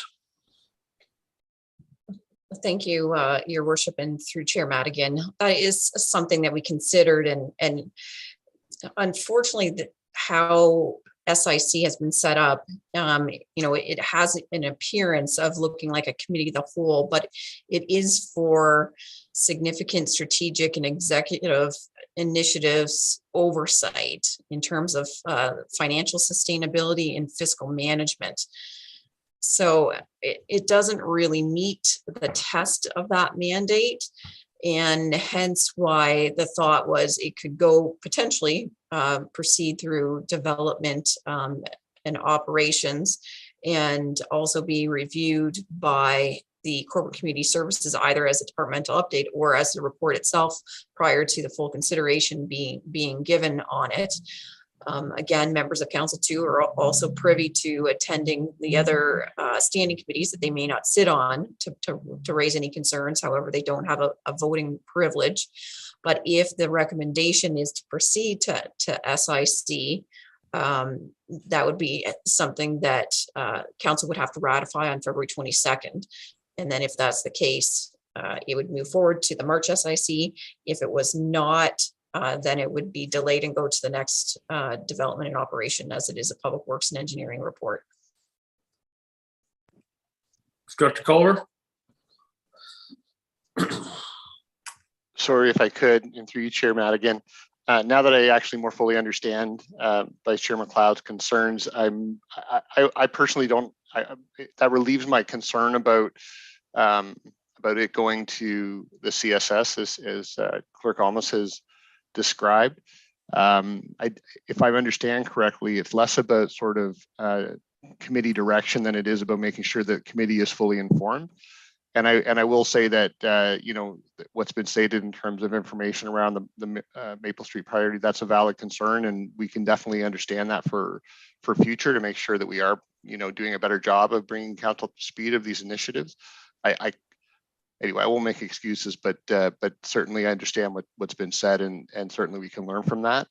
But my concern was around having two committee bodies approve or not approve this forward motion to council, and what that means procedurally and what that means in terms of direction to staff trying to accomplish objectives. So if it's understood that the report would be approved or not approved or whatever by DNO, but that it would be sent to CCS for clarity of understanding, so represented so that everybody is on the same page, then I don't see the conflict that I was worried about doesn't exist. So that would be my comment to what's been said. Vice Chair McLeod, I'm going to look back at you with before you were putting your sign up. Are you how do you feel about that? Is that something that you wanted to get, or do you want a different motion forward? I would like it to be this committee that approves or doesn't that particular staff report, because the plan and program came from a committee that reports to this committee. And if it's not too much trouble for the Public Works Director to present to this committee, I think that would be better. It's not unprecedented that a report that comes to one committee gets referred to a different committee. I'm thinking of a report about a development charge that came to this committee but ended up getting referred to another committee or somehow or other. That was the summer of 21. So it's not as though it's never happened before. That's where I stand on that. So I'm happy to move that we that the staff report that is coming to DNO be referred to our committee or to SIC. I'm guessing based on what Clerk Almost had to say that is not exactly kosher with our procedural bylaws. And so I will ask that when this report comes to development and operations, that it be referred to CNCS instead. Clerk Almost. Sorry, just for clarification. So the DNO make a decision on it, but CCS also make a decision on it, or the DNO not consider it? Because the primary component of the report is an engineering component. So they do need to take a look at the and provide their feedback on the transportation and engineering components of it. Sorry, I have a telemarketer coming through my office. I apologize. So we will just wait for the telemarketer to give up, and we are obviously still waiting. There they go. There, it's done. Sorry. So, hold on. So you're good to go, because I was going to babble on. Go ahead. No, last landline in Christendom, I'm pretty sure, is the one in my office. I would be, the motion I would bring then is that the report not be considered at Development and Operations, but that it be considered at this committee. I don't know if I can, if that would actually, if that's actually kosher or not, to make that motion procedurally, but that is my request.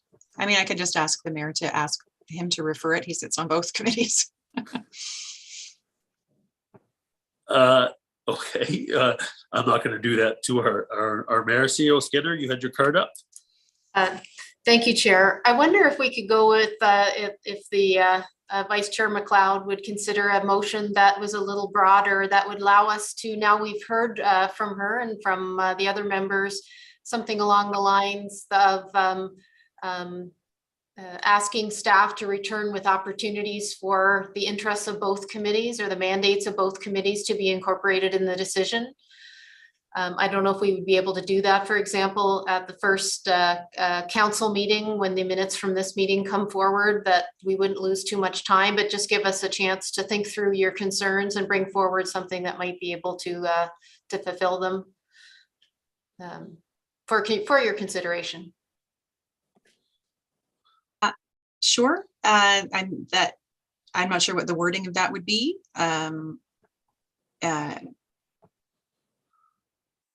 I don't even know the number of the staff report, PW, I don't know what at this point. However, sure, that I just, my concern is, as you said, as I've stated, that the report comes to the committee, the report that came from a subcommittee of this committee comes to this committee, especially on such an important and public facing project. And so I'm not entirely sure what to do right now. I do have a motion in mind. I don't have it written out or anything, but it would be, you know, that the staff report mentioned in item 8.4 on this agenda come to this committee at the March meeting instead, or be referred to this meeting, this committee, rather than to Development and Operations. So if I were to change that through the chair to the CAO, what wording were you thinking that I ought to change?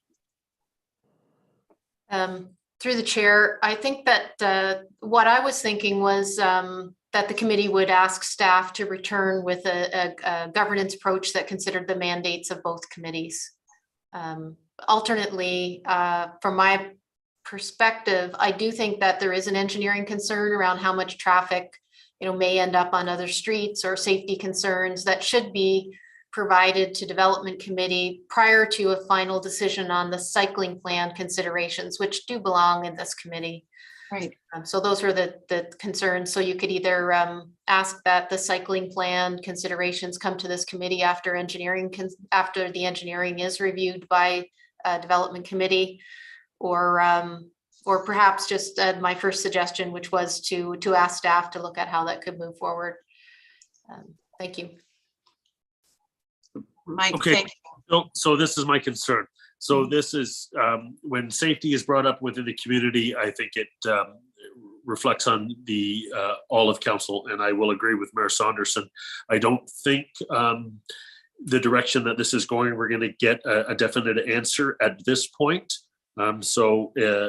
Vice Chair McLeod, I agree with you. I would vote in favor of what you're proposing, but I also agree with Mayor Saunderson. So I think we can go and have this discussion and ask the same question 15 different ways and get the same answer 15 different ways. So I'm just going to say, if you would like to put something forward and you have a seconder, please feel free to do that. And if you don't, you don't, and we will deal with 8.4 there. So Vice Chair McLeod, if you have something that you would like to put forward, please do. Please do.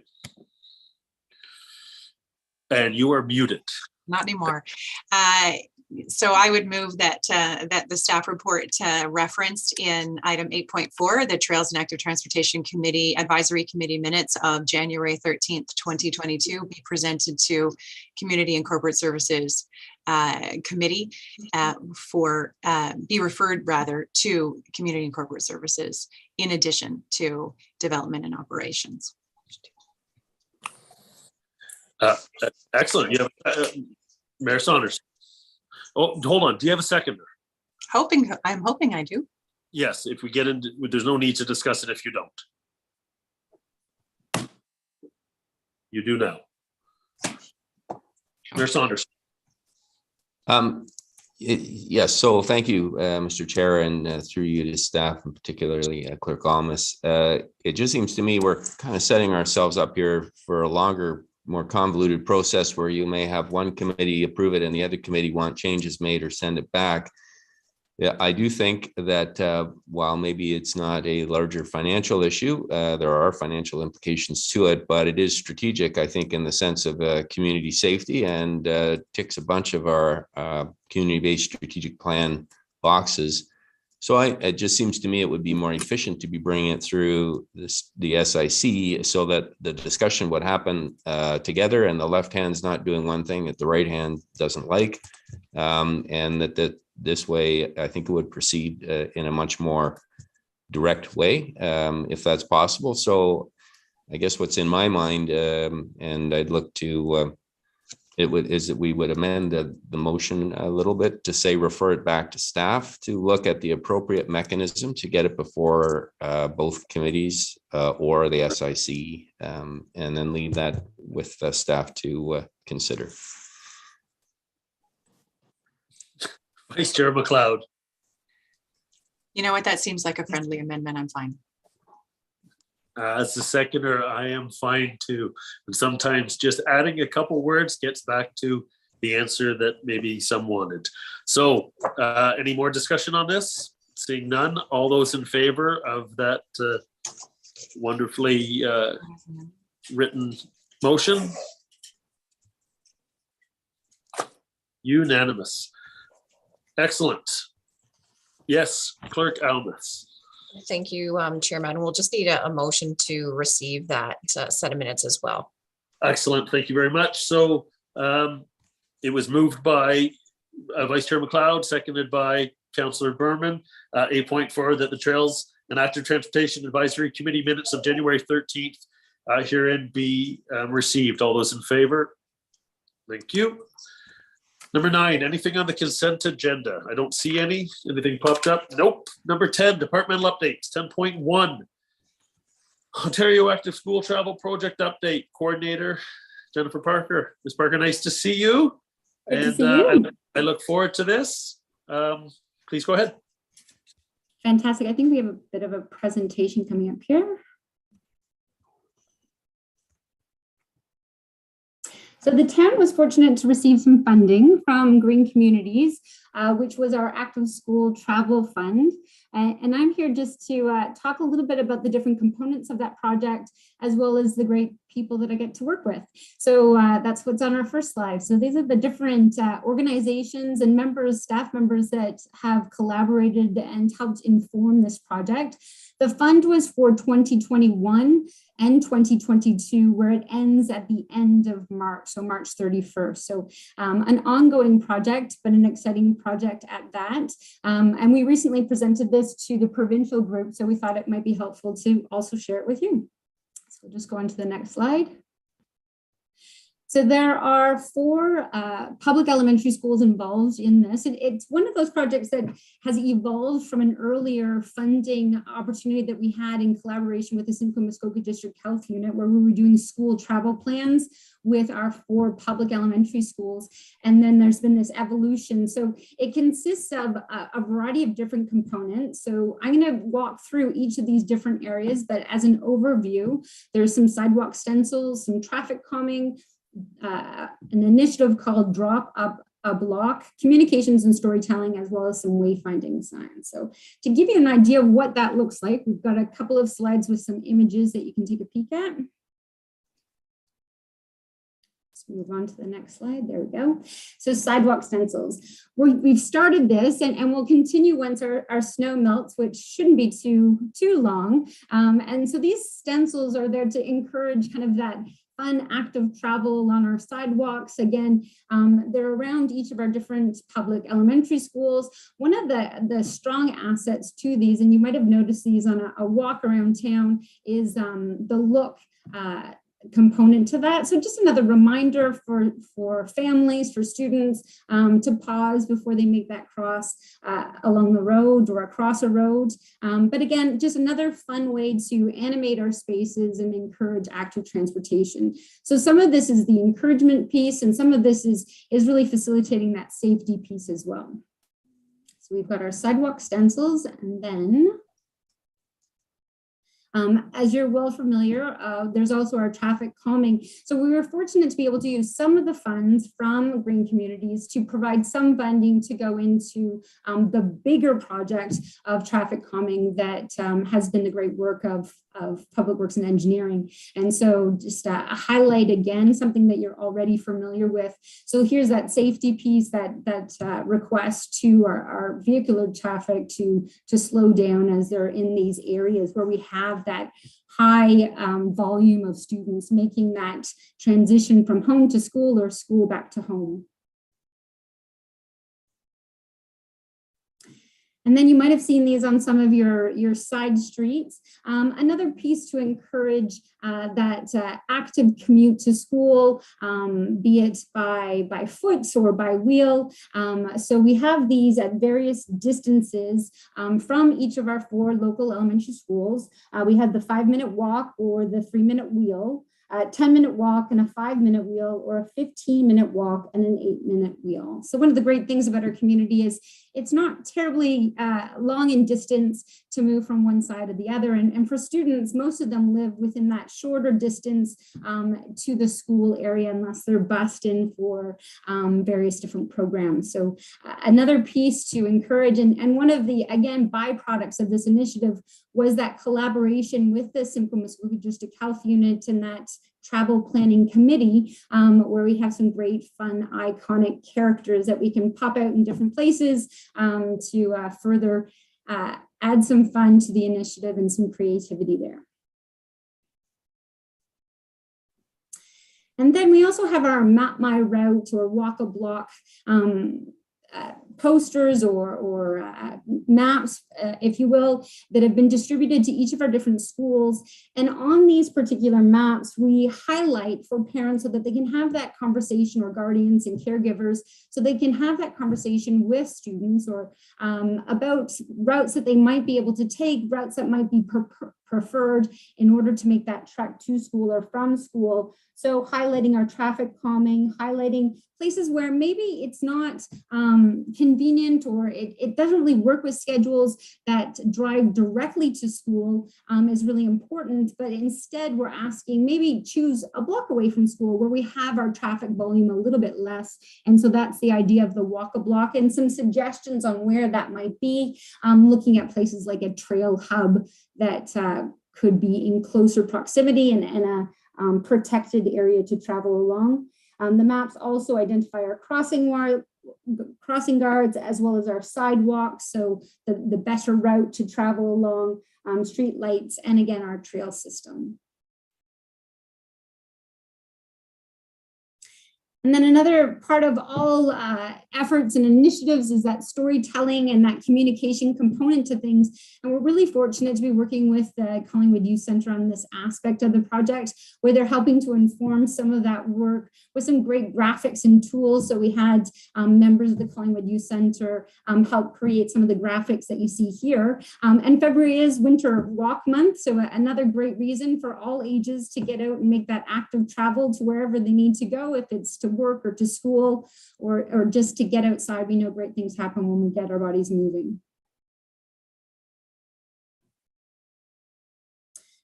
And this part of this slide is really to highlight that much of what we do around active transportation, around that encouragement piece, it's a whole community approach. So it's integrated in all of the work that we do, or we try to do.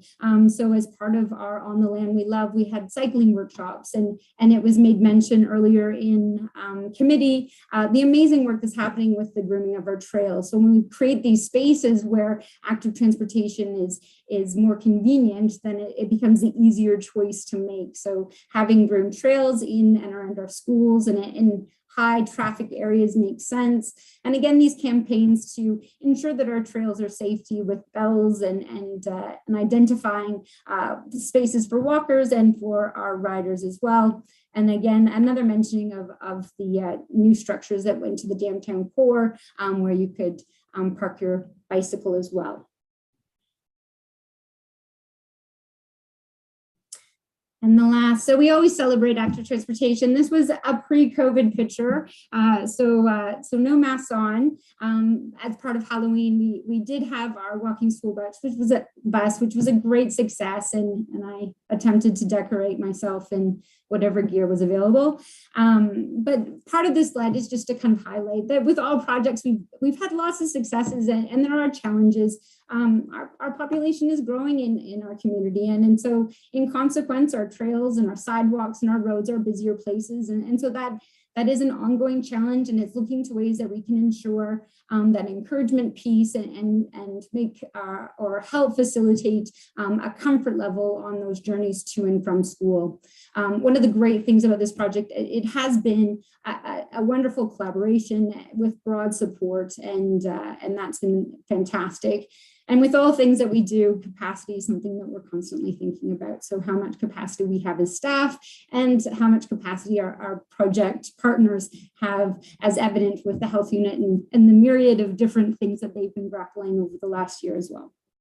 And that's it for me. So if I welcome any questions you might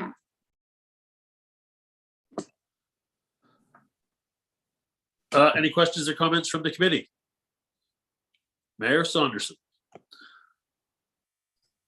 Yes, thank you, Mr. Chair, and through you to Jennifer. That's great. I think this is a wonderful opportunity. And I remember Silk and Lawman coming to Collingwood around 2003, 2004 and leading the walking school bus in town. So it's great to see that still continuing and evolving. And I think that this is a marvelous way to get our children walking to school and in a healthy way and being more independent. So I'm all for this. Thank you. Excellent. Anybody else? Well, thank you very much, Jen, for a great update. And I like to hear that the trail system is still a key representation of what is important in Collingwood and keeping all the trails barrier free so everybody can use them. Thank you very much. Moving forward to 10.2, business licensing update. Clerk Almas.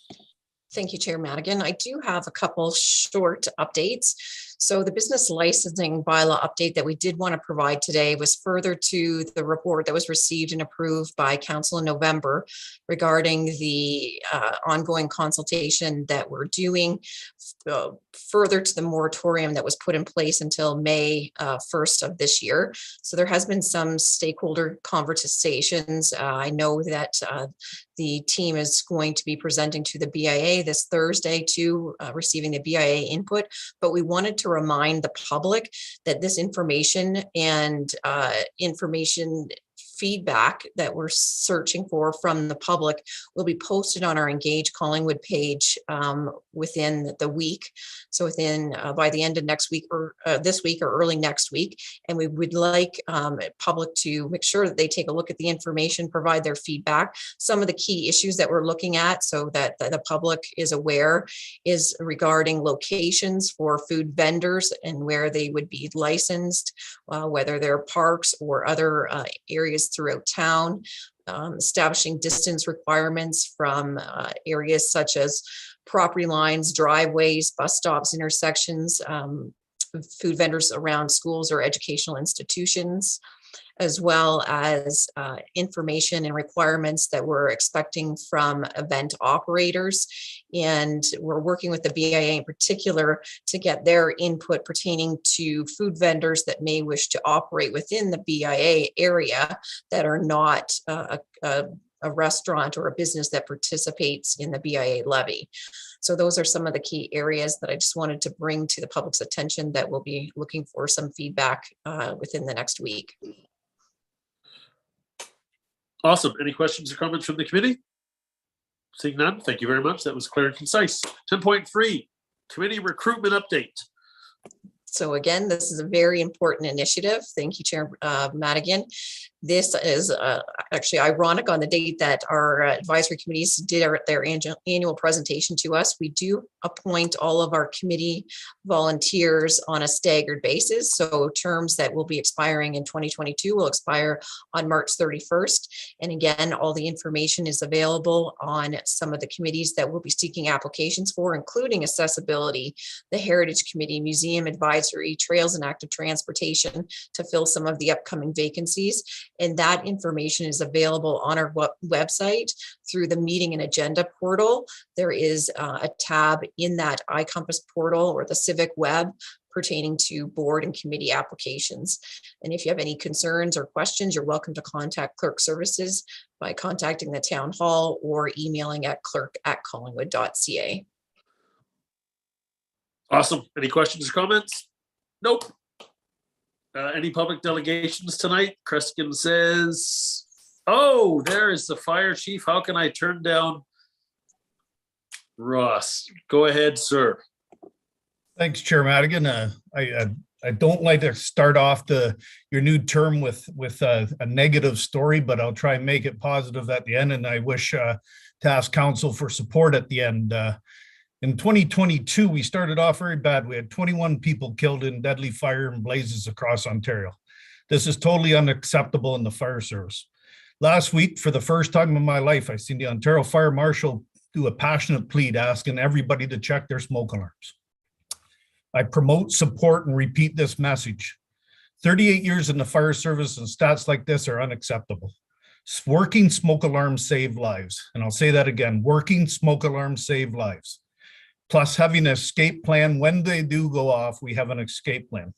My ask of committee and council, the department heads, town staff, and the media is to get this out. Please promote this on all social media platforms. Working smoke alarms save lives. And thank you. And I'm sorry, but I do believe that it's not a good news story, but if we do this, we can change this trend and make a positive outcome, especially for the residents and citizens of the town of Collingwood. Thank you, Chair. It's absolutely not a good news story, but hopefully we'll take it out of the news. We all have wide social media coverage, and I heard the passion in your voice, and I don't think there's one, well, I know there's not one member of this committee, and I would hesitate, there's not one council member that doesn't support this. So please give us the tools to help educate the public. And I'll be happy to share that with myself and throughout however I can, but just give us the tools for success and we will try to change this horrible stat that you saw. Any other comments or questions from the committee? Thank you, Chief Parr. A lot of passion in that. And I heard you, buddy. Thank you. Thank you. Clerk Almas. Certainly. Thank you, Chair Madigan. There may be, I know we do have an events presentation today, and there may be other directors that report into this committee that may have departmental updates that I'm not aware of, but we definitely have an events presentation for the calendar for 2022. Yes, you did make me aware of that right at the start, and I thought I answered you, but I was on mute. So I thank you so much. I know Director Culver's on the screen, and he's going to probably hand it over to somebody. So, well, Dean, unless you want to say anything, no, you don't. Excellent. Hello, Manager Cubitt. How are you? Hi, I'm well, thank you. So I'll try to make this brief, but I do have a bit of a presentation. Thank you, Chris. We thought it would be a good idea to give a bit of an overview of what our plans are for special events this year. So let's just move forward. Next slide, please. Okay, starting off with why we do this. Our why is that we believe special events are a versatile and engaging means to support the Park, Recreation and Cultures Department core programs. And those are to foster community inclusion through culture, art, and social connection, and active living across the lifespan. You've been seeing these for a few years now. Special events also give us a really great opportunity to build and improve upon our commitment to providing diverse, inclusive, and accessible programming for our community. We want to rise to that challenge. So we're hoping that's reflected in our plans for this year. Next slide is our proposed calendar for our larger, more established events. It's not to say that there aren't other things, smaller events or programs and activities that pop up as we go, but these are sort of the primary ones we'll be looking at. A lot of repeats of annual events that have been received well, and a couple new things. And I'll get into more details on the next slide, starting with the Art of Winter. So this will be starting Family Day. The Art of Winter Festival started in 2020, so it has taken all sorts of forms and shapes since then. We've had to remain a bit fluid with this one during the pandemic, but I think it also gives us the opportunity to just explore various ways of delivering it as we get into a post-pandemic world. But all along with the purpose to encourage our community to embrace the winter season as a snowy canvas for creativity, activity, and connectivity. So yeah, if you're around Family Day, come join us down at Central Park, and then we'll have additional activities, both virtual and in person, right through to the 27th. And we want to thank all our partners. Right now, we've got the museum, the Trails and Act Transportation Advisory Committee helping us out, All Sports, All People, and the Collingwood Youth Center. We are also working simultaneously on this year's International Women's Day celebrations. The theme this year is Break the Bias. So we'll be looking at what it means to break the bias of gender inequity. There'll be a few things happening, including a flag raising and proclamation ceremony March 4th, Women Behind the Business campaign running from the 4th to the 13th, also Women in Collingwood's History exhibit running that same time frame, and then our large virtual panel discussion will be taking place on International Women's Day. That's March 8th. We've opted to go entirely virtual again this year. It was our hope to have somewhat of a hybrid so that we could still be in person, but we really do feel in terms of accessibility and being able to be in the international sphere, that keeping the virtual option is something we want to do long term. So we're just about ready to announce who our panelists are. We're excited. It's a diverse group of really amazing speakers. We're excited about it. Watch for that news release to be out in the next week and a half. Coming up after that, we're looking at an activity for International Trails Day. And the idea for the event actually came out of the network of municipal event planners. We have a Georgian Triangle chapter that was actually initiated and is spearheaded by our festival's coordinator, Rosemarie O'Brien. And discussions on potential regional initiatives brought this idea forward from Clearview's Amanda Murray. We're in early stages, so I can't give away too many details yet, but it's International Trails Day is June 4th. The day is it's dedicated to celebrate trails, their development, and healthy lifestyle they encourage. And we're looking at a regional event that couples active trail use with live and original music performances at various trailheads. And hopefully we'll be able to update you shortly on the participating municipalities. And this is one of a few events that is going to be dependent on grants, the scale of it at least. We do intend to do something with our core budget. Next slide, please. Okay, following that will be On the Land We Love. This was introduced in 2021 in an effort to broaden how we celebrate and honor the land we call home beyond just our traditional Canada Day festivities. The event recognizes World Environment Day, National Indigenous Peoples Day, Canadian Multiculturalism Day, and Canada Day, and it seeks to celebrate the diversity of Collingwood through the stories and experiences of our community and the relationship to where we live and grow together. In 22, we're hoping to expand our programming a bit further than we were able to last year. In honor of National Indigenous Peoples Day, we're looking to add a drone light show set to the narration of the First Nations teaching of the creation of Turtle Island. And in honor of Canadian Multiculturalism Day, we're planning a multicultural food festival. These particular components are grant dependent. We have applications submitted to the My Main Street and Reconnect Ontario grant programs.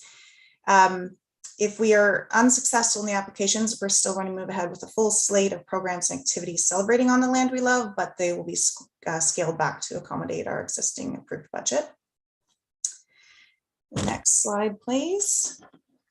The Live and Original Concert Series. So we're looking forward to being back in person and using the Shipyards Amphitheater a whole lot more this summer. If you're not familiar or you forget what the Live and Original Music Initiative is all about, we created it in 2016 with the core purpose of creating opportunities for musicians to connect, collaborate, and cultivate the craft of developing and sustaining live and original music. We obviously have a huge number of singer-songwriters and creative minds in the music industry in our area, both professional and emerging. And our department is committed to supporting these artists through various programs and activities, including the Live and Original Concert Series. So we'll be presenting a lineup of musicians out at the amphitheater, and we'll have those dates in the coming weeks. Next slide, please. Classic Movies on the Bay. We're also excited for this return. We've developed a great partnership with Classical 102.9 and On the Bay magazine to present a free outdoor film series featuring the greatest classic movies of all time. Free event Sunday nights. We've identified those being July 10th, 24th, and August 14th and 28th.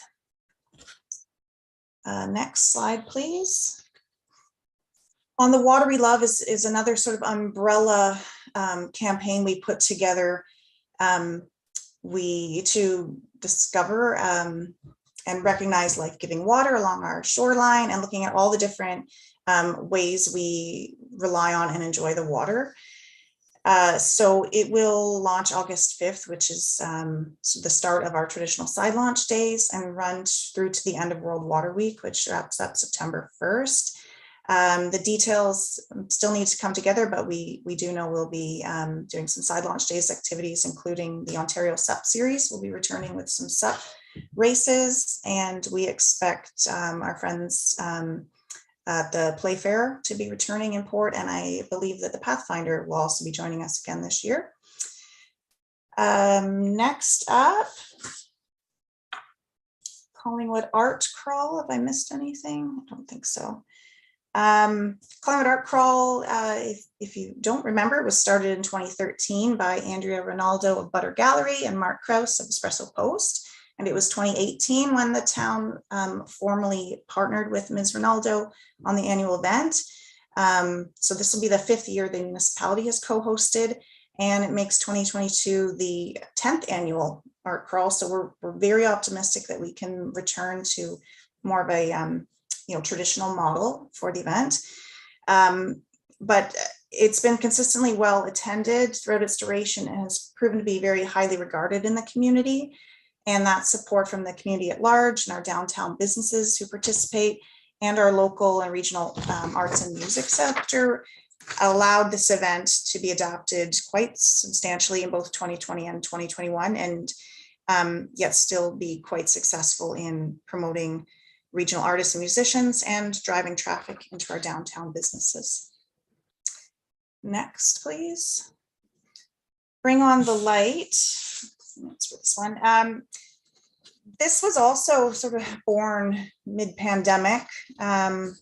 It's been largely self-guided, interactive, spread across many days and different locations to avoid mass gatherings. But we're looking forward to seeing how it can evolve and develop post pandemic as well. But again, it's events and activities designed to promote having fun and being active. Really look at physical and mental health, especially, we're looking at the darkest day of the year, right? December 21st. And just reminding our community of the different resources and opportunities to care for our mental health in those dark days. Still a long way off. We'll be getting that established and we'll be reporting back throughout the year as things come together. That's about it. Any questions?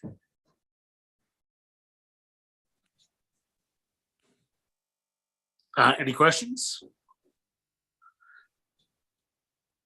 Nope. Excellent. I really, hi Dean, I'm just going to finish my comment. I really love that the concert series is back. I obviously, being a purveyor of selling music over many years, I think that's great, but the live and original is fantastic. I've been to 2 of them. I was lucky enough to be the judge of 1. No words can say. Dean's smiling. It was so cool to see the talent from all over Ontario. And I think the lady that won it the year before was from Australia, that we had in Collingwood, was absolutely amazing. Coming from a guy who sells music for a living, I was blown away. I didn't know where I was. Close your eyes and listen to these people sing. We are so blessed to have a community where people strive to be able to attach themselves to, and that's just an event that can bring world-class musicians into our community for really not a lot of money. So thanks, Director Culver. You have something to say?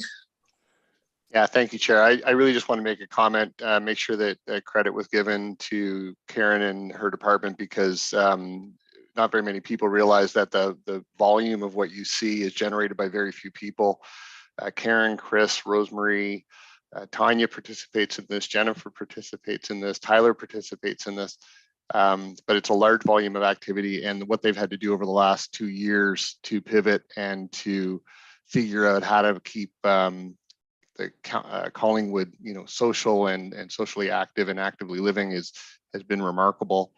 And then my last comment would be that last week I had the opportunity, Karen and I were actually on a call with a sponsor who works across the province, and we're hopeful it's going to be a sponsor here. And her comment was that we are doing a really good job in comparison to other municipalities that she's working with, that who just aren't as fortunate as us in terms of being able to pivot with the pandemic. And so anyway, I just wanted to make sure, that's not the only comment I received, but I wanted to make sure that the credit was due given to Karen and her culture and events team. Thanks. Message received. Seeing no more. Any public delegations? CAO Skinner, you are not, well, you are the public, my friend, but go ahead. Thank you, Chair.